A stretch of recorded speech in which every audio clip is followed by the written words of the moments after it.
Hey guys, what's going on? Flip Otaku, welcome back. Today's video is movies based on manga / anime. Now this was inspired by a Twitter thread I saw recently where people were complaining that there's no good movies based on manga and anime. And I was thinking to myself, I have a pretty decent stack at home of films that are great. Like they're just like incredible films that are based on manga and anime.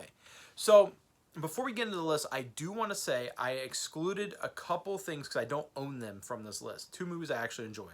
The first one being Live, Die, Repeat, which is based off All You Need Is Kill. Fantastic, fast-paced sci-fi movie. And the second one is Takashi Miike's Blade of the Immortal. Now, I don't like the film as a whole entirely. There are some incredible scenes in that movie, especially the opening, where it's all black and white, and Manji is fighting like 100 guys, and it slowly fades to color.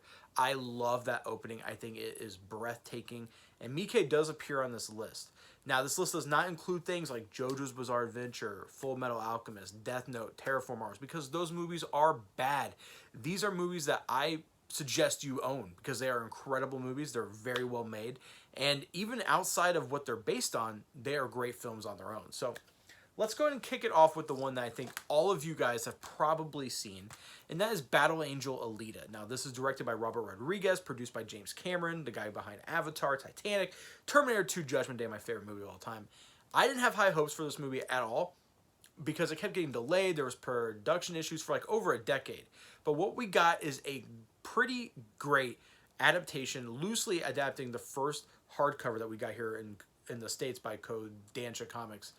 You know, it's got the motorball storyline in there. It's got the origin storyline in there. It's got the first couple chapters in there.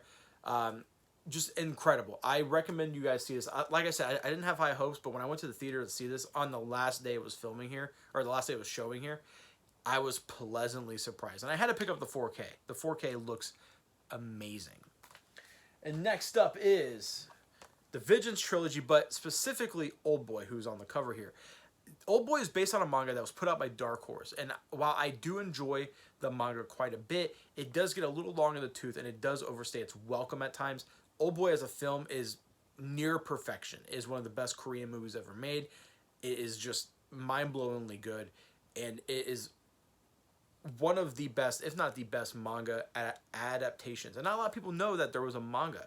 Now, the Vengeance trilogy as a whole, I recommend picking them all up. If you can find this Blu-ray pack here, which includes Sympathy for Mr. Vengeance, Oldboy, and Lady Vengeance, all three films are stellar. Oldboy is obviously the standout of the three, but if you can find this, pick it up. You guys will not be disappointed at all.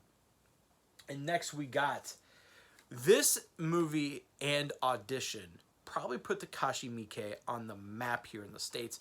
He is one of my favorite directors of all time. He has directed over 100 films, which is quite a lot, and a lot of it isn't that good. He's done JoJo's Bizarre Adventure, Terraform Mars.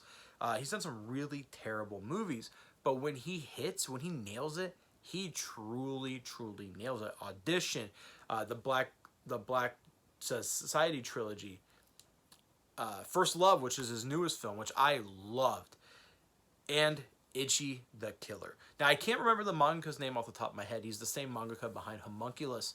This movie is grotesque, it's gruesome, it's an adrenaline rush, it's gory, it's one of the most fucked up movies I've ever seen in my entire life, and the manga overshadows it with the amount of violence and just savagery that it has, which is saying a lot, because if you've seen this movie and haven't read the manga, you're going to be like, holy shit, really? The manga goes farther than what this movie does, and yes, it does. It's insane. Now, trigger warning for those of you who are like, oh, I like violence and all that stuff. There's a lot of sexual assault in this movie, a lot of vomit, a lot of blood, a lot of torture. So if you can't stomach that stuff, I highly not recommend you go pick this up. But if you can, grab this. This is one of the coolest, raddest movies of all time. And Takashi Miike is an absolute, just mental patient. 100 movies. 100 movies. That's a lot. Now, this next series is one of the most sought after out of print mangas of all time. Sets usually sell between 175 to 200, which honestly is not that bad considering how many books you get in the series. But Dark Horse did screw up the release. They put it in the pocket size format, and then the terrible omnibuses with the terrible spines. I'm talking about Lone Wolf and Cub. Lone Wolf and Cub, adapted from the manga of the same name, into 6 films. This is put out by the Criterion Collection. And out of the 6, if you can only watch one, because asking someone to watch 6 films is quite a bit of an ask. I would recommend Baby Cart at the River Styx. It's my personal favorite. There's a lot of violence. These are some of the best Chambara films of all time. All 6 are fantastic. And that's the thing, is that this is a testament to how good the source material truly is that the quality of all 6 of these movies never dips that much. I enjoy every single film. I wouldn't rate these below a 7 at any point. Some of these are 9, some of these are 10s. Baby Cart at the River Styx being my absolute favorite.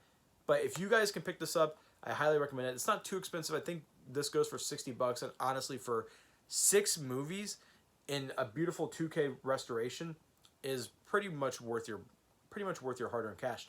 Now, this does include, let me see here, it does include an interview, I believe, with Kazuo Koike. I believe it does. But actually, the cool thing, I don't want to open it up and show you guys it directly, but in the spine here, if you open it up, it tells you how to build the baby cart with all the weapons and all the stuff that he has in it.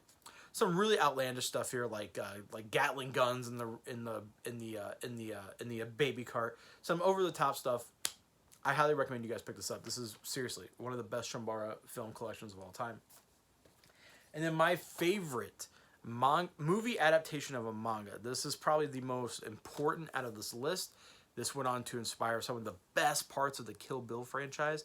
And we're talking about Lady Snowblood and Lady Snowblood Love Song of Vengeance.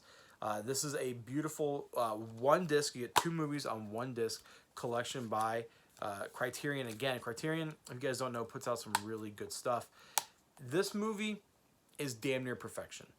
And it's almost too good, especially for something that's based off of a manga. Now, this does for sure include an interview with Kazuo Koike, the writer of the manga that inspired these films. So again, like these aren't like direct adaptations, but these are loosely based on them enough that I had to include them on the list, especially these 2. Out of all the movies I showed you guys, pick up these 2. They're not too offensive. They are older though. You know, we're talking 70s. I believe, let me see here, 1973 for this, 1972 for Lone Wolf and Cub. So if you guys can find these for a decent price, pick them up. I highly recommend them. Barnes & Noble does do a 50% off Criterion sale every year around November, I think. So if you guys can wait till November to pick them up, I recommend it. Or just pick them up now. Everyone's quarantined. It's the perfect time to just sit back, relax, and binge watch as much stuff as possible. And guys, that is the list. Let me know what you guys think in the comments down below. Did I miss anything? Is there anything that you would recommend that I don't know is based off of a manga? I would love to know. And if you guys are new to the channel, please consider subscribing. I got some cool content on the way for you guys, and I'll see you guys next time.